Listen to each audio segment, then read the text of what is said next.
Chapter 10. Upstairs. Jenna and her invisible bird reached the palace gate at the same time as Beetle. Beetle looked flustered. "Thought I was going to be late," he puffed. Foxy, Chief Charmscribe, "My foot." "You mean he isn't?" Jenna was surprised. "Well, he is, if Jilly-Jin would only let him. Foxy said when he got back she'd taken all the charms into the hermetic chamber, for what she called stock-taking, and wouldn't let him have them." Jenna raised her eyes to heaven. "That woman!" "You're well out of that place, Beetle." She looked concerned. "But that means you haven't got a safe charm." Beetle grinned. "That's okay. I probably won't need one. Anyway, I've got this." Foxy found it in the pending cupboard. He took a small, slightly curved, flat piece of wood from the inside top pocket of his admiral's jacket and showed it to Jenna. "Foxy reckons it'll be more use than a safe charm. He said a sea captain came in a couple days ago and swapped it for a love charm. It's a heartbeat thingy. You put it next to your heart, like so." Beetle put the charm back into his top left pocket. "Foxy says that if you get really scared, it knows, and brings you back to the last place you were safe. Shall we get going?"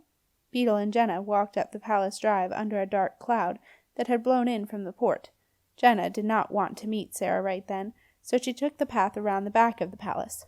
By the time they reached the small door into the turret at the far end, a cold wind was blustering up from the river, and fat drops of sleety rain were beginning to fall.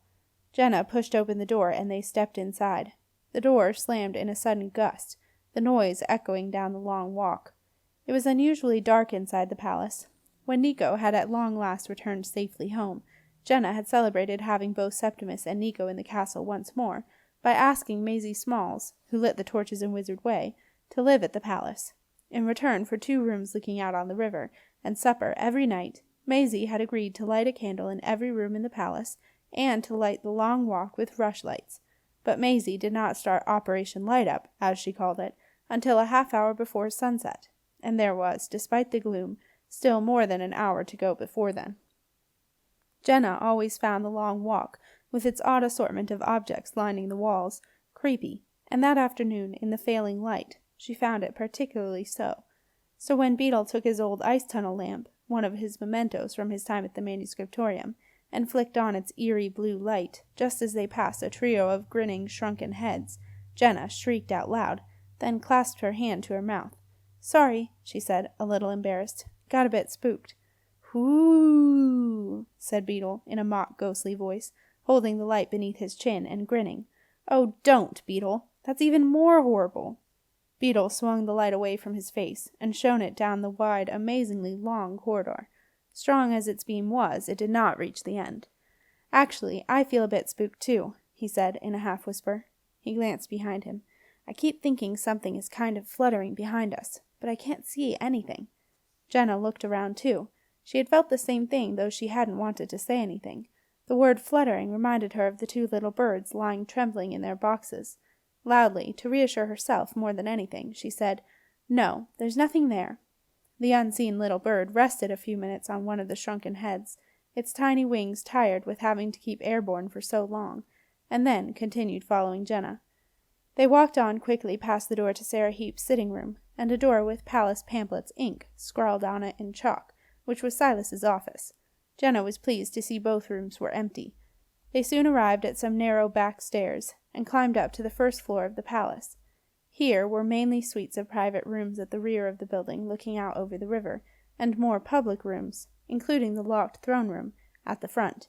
The wide upstairs corridor had a hushed, subdued quality to it. Thick, dusty curtains hung down in front of many of the draughty windows and doors, and down the center ran what was known as the longest carpet in the world, what had actually been made there, in the corridor, by an itinerant group of carpet weavers. They walked silently through the muffled gloom. Jenna was not expecting to see anyone, but as they went past Maisie Small's room, the door opened, and Maisie rushed out. "Oh," said Maisie, surprised. "Oh, hello, Princess Jenna. And Beetle. I didn't expect to bump into you." Maisie cast a disapproving glance at Beetle. "Not upstairs." Beetle went pink, but he hoped it was too dark for anyone to notice. "You're early, Maisie," Jenna said, rather irritated.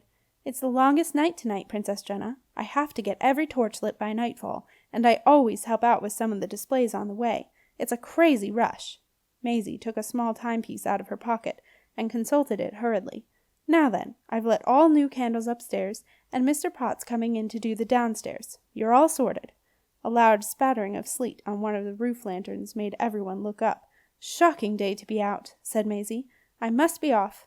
Beetle and Jenna walked on in an awkward silence, past the wide corridor that led to the large double doors, and the ghost of Sir Hereward, guarding Jenna's bedroom. The faint figure of Sir Hereward raised his one ghostly arm in salute as they hurried by, and not long after they arrived at the foot of the attic stairs. "Oh!" exclaimed Jenna. The entrance to the stairs was covered by an old red velvet curtain, which had been skewered to the wall by an assortment of large rusty nails. Jenna recognized Silas Heap's handiwork immediately. "Dad must have just done this," she whispered. "So he did listen to what I said." Beetle regarded the old curtain.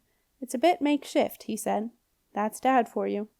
"I suppose he's put some kind of safety gate on there," said Beetle, "and he's nailed that up to hide it. Safety gates do look a bit weird sometimes. Shall I have a look?" Jenna nodded. "Yes, please, Beetle."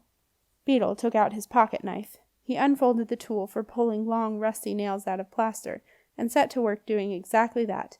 Immediately, a great lump of plaster came off the wall, and the curtain fell on his head. "Hump! Ugh!" gasped Beetle, as the curtain enveloped him in a cloud of dust and dead spiders. "Ugh! Ugh! Get off me!"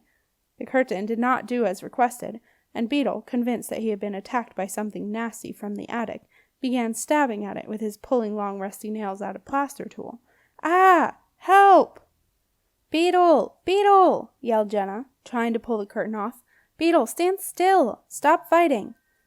Finally, her voice got through. "Huh?" said the curtain. "Beetle, please, just stay still a moment, and stop trying to kill the curtain." The curtain settled down, and Jenna heaved it off its prey in a cloud of dust. "Achoo!" Beetle sneezed.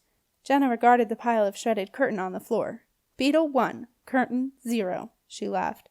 "Yeah," said Beetle, not quite so amused.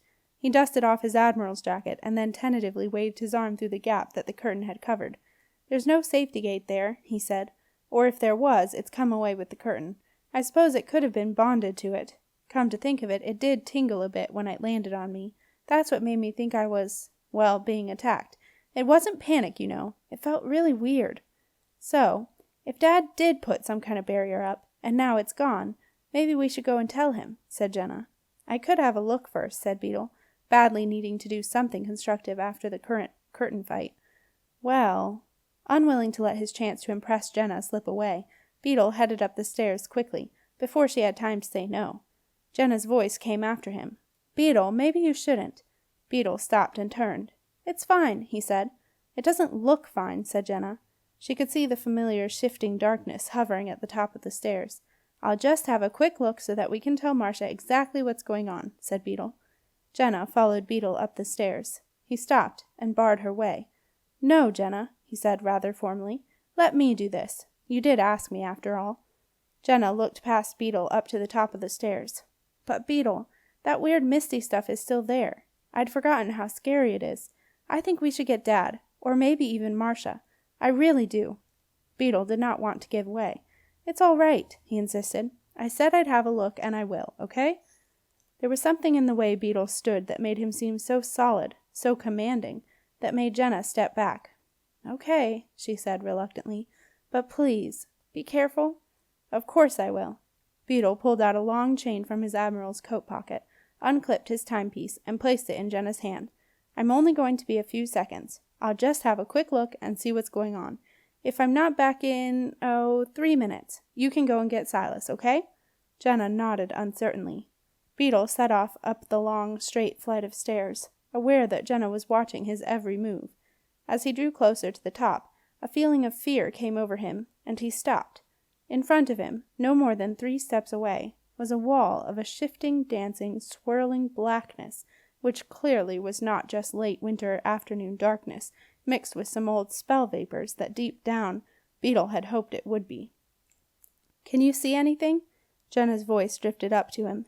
It already sounded far away. "No, not really." "Maybe you should come down." Beetle thought that too, but when he looked back and saw Jenna far below, gazing up at him expectantly, he knew he had to go on. And so, determined not to act scared in front of Jenna again, Beetle forced himself to take the last few steps to the top of the stairs. At the foot of the stairs, Jenna saw a few tendrils of darkness move out and curl around Beetle's feet. At the top of the stairs, Beetle was overwhelmed by a sudden desire to step into the darkness. He was convinced that his father was waiting for him there. He knew he would find him if only he would step into the swirling gray mist. And so he did. He took a step forward and disappeared. Jenna watched Beetle go. She looked down at his timepiece and began to count the minutes. Above her, a small invisible bird noiselessly fluttered, counting long bird minutes, waiting and watching for the moment it could bring the princess home to its imprisoned mate.